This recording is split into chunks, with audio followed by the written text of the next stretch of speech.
Varicose veins కి సరైన చికిత్స కోసం సంప్రదించండి ఎవిస్ హాస్పిటల్. నమస్తే రమ్మగారు. నమస్తే జయ. మంచి చందమామ కథ ఒకటి చెప్పండి. చిల్లర నాణ్యాల కథ చెప్తాం. ఇప్పుడు చూసే జయ దీన్ని నేను. కాకపోతే ఆ అంకెలు కొంచెం కన్ఫ్యూజ్ అయ్యి, ఇప్పుడు మనం రూపాయలు, పావలాలు, అర్ధ రూపాయలే మనకు తెలుసు. నాకు తెలిసే నాటికే అణాలు, అర్ధనాలు, బేడలు పోయినాయి. ఇక్కడ హైదరాబాద్ వచ్చాక చారానా, బారానా, అఠానా అనేవాళ్ళు. అదేంటో కూడా బాగా అర్థమై తెచ్చేది కాదు. ఓ సంవత్సరం 2 ఏళ్ళకి అణాలు అన్ని గాలలు పోయినాయి. ఓకే, బారానా అంటాం, తగ్గిపోయింది. అయితే దాని మీద ఈ కథ అనమాట. ఒక ఊళ్ళో ఓ రాముడు అని ఒక పిల్లవాడు ఉండేవాడు. వాళ్ళ అమ్మ చాలా పెద్దది, ఆవిడికి లేట్ వయసులో పిల్లవాడు పుట్టాడు. వీడికి ఒక 10-12 ఏళ్ళు వచ్చేసరికి వాళ్ళ అమ్మ పెద్దదైపోయింది, తండ్రి లేడు. వాడే ఆ పని ఈ పని అన్ని పనులలో తల్లికి సహాయం చేసేవాడు. వీడికి ఒక 15 సంవత్సరాలు వచ్చేసరికి అమ్మ ఇంచుమించుగా మూల పడిపోయింది. వాడేదో ఆ పని ఈ పని, వాళ్ళ ఇంటికో వీళ్ళింటికో పనికి వెళ్ళేవాడు. వాడి పావలా 10 ఎట్లా కోట్లా కాచిపోసేది. క్రమంగా కాచిపోయటం కూడా తగ్గిపోయి వీడే కాచటం కూడా వచ్చేసింది. చివరికి ఒకనాడు అమ్మకి అంత్యకాలం సమీపించింది. ఆవిడ ఏం చేసింది, చెంగుకు ఒక మూట కట్టుకుని ఉందిట. ఆ చెంగులోంచి అంత చిల్లర నాణ్యాలు తీసి, నాయన నీకు రెక్కలు తప్పిస్తే ఏమీ ఇవ్వలేదురా, కానీ ఇంతకాలం నన్ను సాకేవు నువ్వు, ఈ చిల్లర పెట్టుకో. నేను ఎన్నేళ్ల నుంచో దాచిన డబ్బు ఇది.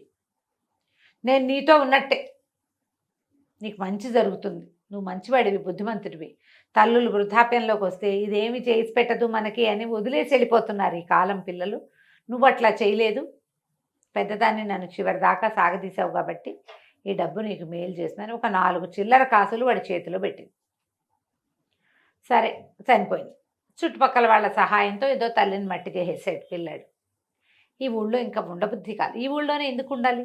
ఇదివరకంటే అమ్మ అటాచ్మెంటు, ఏదో గుడిసి ఉండేది వాళ్ళకి, సొంతదేం కాదు, ఏదో ఇంట్లో ఉండేవాళ్ళు. ఎవరో ఒకళ్ళ పంచన కొంచెం ఇట్లా వాల్చుకుని అక్కడ ఉండేవాళ్ళు. ఇప్పుడు ఇంకెందుకు ఇక్కడ, ఏదైనా వేరే ఊరు వెళ్దాము అని అనిపించింది. తల్లి ఇచ్చిన చిల్లర జేబులో వేసుకున్నాడు. వాడికి ఒక చిన్న లాగు లాంటిది ఉన్నది, ఆ లాగు జేబులో వేసుకుంటే సరే అలా వెళ్తున్నాడు. వెళ్ళగా ఆ పంచన ఈ పంచన అన్నం తినేవాడు. మామూలుగా ఆ ఊళ్ళల్లో ఇది వరకు బిచ్చగాళ్ళు ఏమి ఉండేవాళ్ళు కాదమ్మా, అతిథులు అభ్యాగతులు అనేవాళ్ళు. రోడ్ల మీద పోతుంటే మధ్యాహ్నం అయ్యాకమ్మ ఆకలిస్తుంది అన్నం పెట్టండి అంటే ఎవరో ఒకళ్ళు ర్యాండమ్గా అన్నం పెట్టేసేవాళ్ళు. ఈ వీళ్ళింటో ఎవరైనా బాగిటో అన్నం పెడుతున్నారనుకో, ఎవరో ఒకడికి కుర్రాడికి, ఎదురింట్లో వాళ్ళు ఓ చుక్క పులుసుంది పోస్తాను, ఓ చుక్క మజ్జిగుంది పోస్తాను, లేదా ఈ పిల్లాడు ఎవరికో అన్నం పెడుతున్నా మజ్జిగుందా అని వీళ్ళు అడిగితే అవతల వాళ్ళు ఇవ్వటం, అందరూ కలిసి పెట్టేసేవాళ్ళు. ప్రతి వాళ్ళు ఈ రకమైన సహాయం చేసే కాలం ఒకటి మన ముందుందంటే మనం నమ్మలేం కూడా. అవునండి, కానీ ఇలాగే జరిగేది. వీడు ఆ పంచన ఈ పంచన అన్నం తింటూ ఏదైనా చెట్ల మధ్య నడిస్తే ఓ జామకాయ, ఓ మామిడికాయ, ఓ సీతాఫలం, ఓ 4 రేక్కాయలు అట్లా ఏమైనా పళ్ళు గిళ్ళో పీక్కుని తింటూ అది నడుస్తున్నాడు. ఏదో ఒక ఊరు చేరదాం అనిపించింది. ఈ వెళ్తూ ఉంటే వాడికి ఒక ముష్టివాడు కనిపించాడు. ఆ ముష్టివాడు, బాబు ఏదైనా ఇవ్వనైనా అన్నాడు. వీడు జేబులో చేయి పెట్టాడు. జేబుకి చిల్లు కానీ, వాళ్ళ అమ్మ ఇచ్చింది ఏంటి, ఒక చిల్లు కానీ, ఒక అర్ధన, ఒక అణ, ఒక బేడ, ఈ 4 కాసులు ఇచ్చింది. సరే ఏం చేశాడు, చిల్లు కానీ చేత్తో పుచ్చుకొని ఆ ముసలాయన బిచ్చగాడి చేతిలో పెట్టాడు. ముష్టివాడు చాలా సంతోషించాడు. చిల్లుకాని కూడా చెల్లేది, కానీలో చిల్లుకాని అని ఉండేది, కానీ కంటే ఇంకా చిన్నది కాబోలది అదే. అయితే ఈ చిల్లుకాని ఇచ్చేసరికల్లా ఆయన అన్నాడు, చాలా మంచివాడివిరా అబ్బాయి, నీ దగ్గర ఏమీ లేకపోయినా ఉన్న దాంట్లో నుంచి ఒకటి తీసిచ్చావు, దక్షిణ దిక్కుగా వెళ్ళు, నీకు మంచి జరుగుతుంది, దక్షిణ వైపు వెళ్ళిపో అంటే దక్షిణ దిక్కుగా నడవటం మొదలుపెట్టాడు. వెళ్ళగా ఏమైంది, వీడు అడవులన్నీ దాటుతూ వెళ్తున్నాడు. పెద్దగా గ్రామాలు లేవు. నడుస్తున్నాడు, ఏవో పళ్ళు కాయలు కోసుకుని తింటూ, మధ్యలో దుంపలు ఏవో కనపడితే అవి కూడా పెరుకుని నీళ్ళల్లో తింటూ, ఈ అడవుల మధ్యలో ఉండే చిన్న చిన్న వాగుల దగ్గర నీళ్ళు తాగుతూ వెళ్తుంటే ఒక రాక్షసుడు వీడి పట్టేసుకున్నాడు. పట్టుకుని 3 రోజులైంది అన్నం తిని, 4 రోజులో తిండి తిని, నువ్వు దొరికేవరా కుర్రాడా అనేసరికి భయం వేసింది. అయిపోతున్నాను నేను అనుకున్నాడు.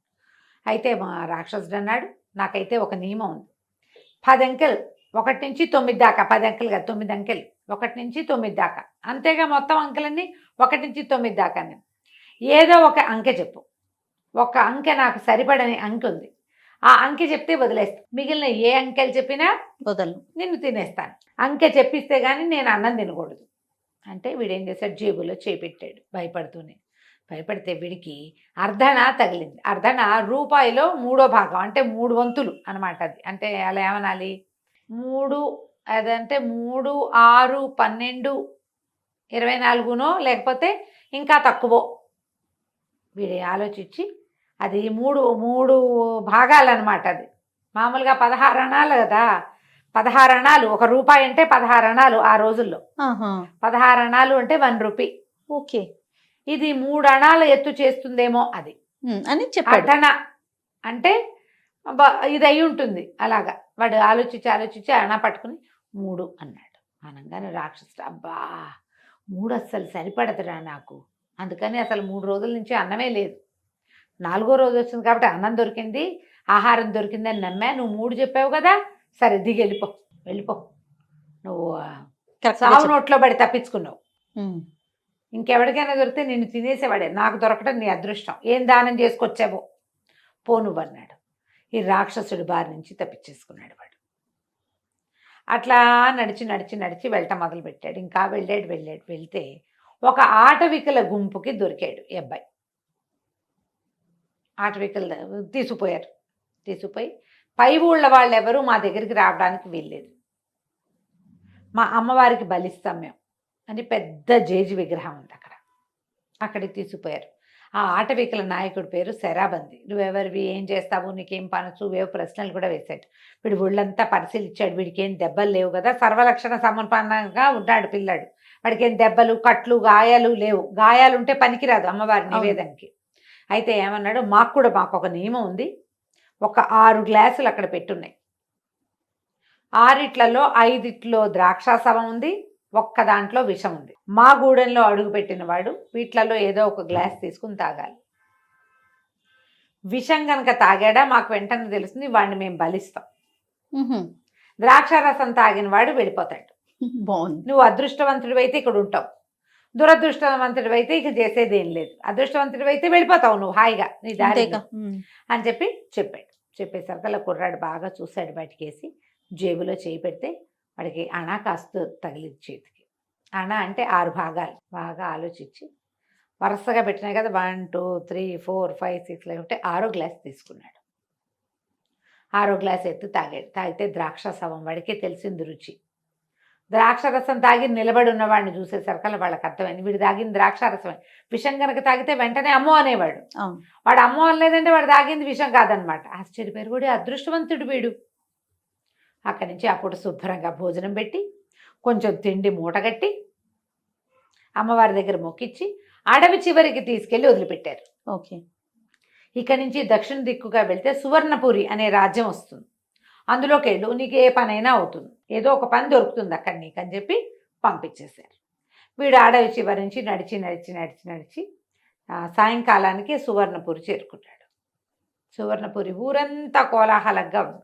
వీళ్ళ అందరినీ అడిగారు, ఏమిటండి హడావిడంటే, మా రాజుగారు మరణించారు ఇప్పటికి 15 రోజుల ముందు. ఆయన క్రియాకర్మలన్నీ అయిపోయినాయి. ఈరోజు పొద్దునే మన పట్టపుటేనుగుని విడిచాం పూజ చేసి. ఆ పట్టపుటేనుగు ఎవరి మెళ్ళో దండేస్తే వాడే రాజు. అన్ని అదృష్టం, ఎవడ అదృష్టం, అతిథి అభ్యాగతి, పరాయి దేశం వాడు, ముష్టివాడు, కుష్టివాడు, ఎవడైనా సరే అదృష్టవంతుడు ఉంటే అయితే చాలు. అదే జరుగుతోంది ఇక్కడ. ఇవాళ రోజంతా అదే హడావిడి. పట్టపటేనుగు ఏ పక్కకి వెళ్తే ఆ పక్కకి వెళ్తున్నాము. అది మా ఊళ్ళో వాడు కావచ్చు, పై ఊరి వాడు కావచ్చు అనేసరికి వీడు బాగా ఆలోచించి తన జేబులో ఇచ్చి బేడకాసు తీసాడు. వాళ్ళ అమ్మ ఇచ్చింది. ఆ బేడకాసుని ఇట్లా గాల్లో ఎగరేసాడు. ఎగరేస్తే అది ఎగిరిల్లు ఎక్కడో పడింది. అది ఎక్కడ పడిందో చూసుకుని వెళ్ళి అక్కడి నుంచున్నాడు. ఆ దారిని ఏనుగు వచ్చింది. జనం అంతా కోలాహలంగా ఉన్నారు. ఎక్కడైతే వీడు బేడకాసు పడి వాడు ఎక్కడ నుంచున్నాడో అక్కడికి వచ్చి ఏనుగు దండెత్తి వీడి మెళ్ళో వేసింది. సూపర్. చక్కగా మెళ్ళో దండేసేసరికి వాళ్ళందరూ కోలాహలంగా అరిచారు, ఓహోహో అన్నారు. నీ పేరేమిటంటే రాముడు, రామరాజు అయిపోయాడు. ఏనుగు కింద కూర్చోబెట్టి దాని మీద హౌదా ఎత్తి పెడతారు కదా, హౌదాలు ఎత్తుతారు. దీన్ని తీసుకెళ్ళి, ఈ కుర్రాన్ని తీసుకెళ్ళి అందులో దాని మీద కూర్చోబెట్టి హౌదా ఎక్కిచ్చేసి తీసుకుపోయి రాజుని చేశారు. ఆ చిల్లర నాణేలు మొదటిసారి బిచ్చగాడికి చేసిన దానంతో వీడికి అదృష్టం పట్టింది. రెండోసారి చేసిన కాసుతోటి వాడికి చావు తప్పింది. మూడోసారి కూడా చావు తప్పి, నాలుగోసారి ఏమైంది ఈ అబ్బాయికి రాజు అయ్యే అవకాశం వచ్చింది. పురాతనమైనవి పెద్దవాళ్ళు ఇచ్చిన వస్తువుల్ని పారేయకండి. వాళ్ళు చెంబులు చాట్లు ఇస్తే చెప్పలేను, ఏదైనా చిన్నది ఇస్తే అది మీకు అదృష్టాన్ని కలిగించవచ్చు.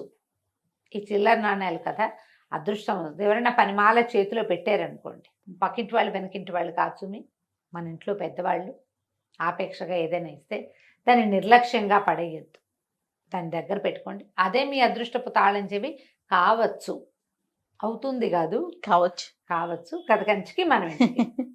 బాగుందండి. నమస్తే. నమస్తే చెయ్యి.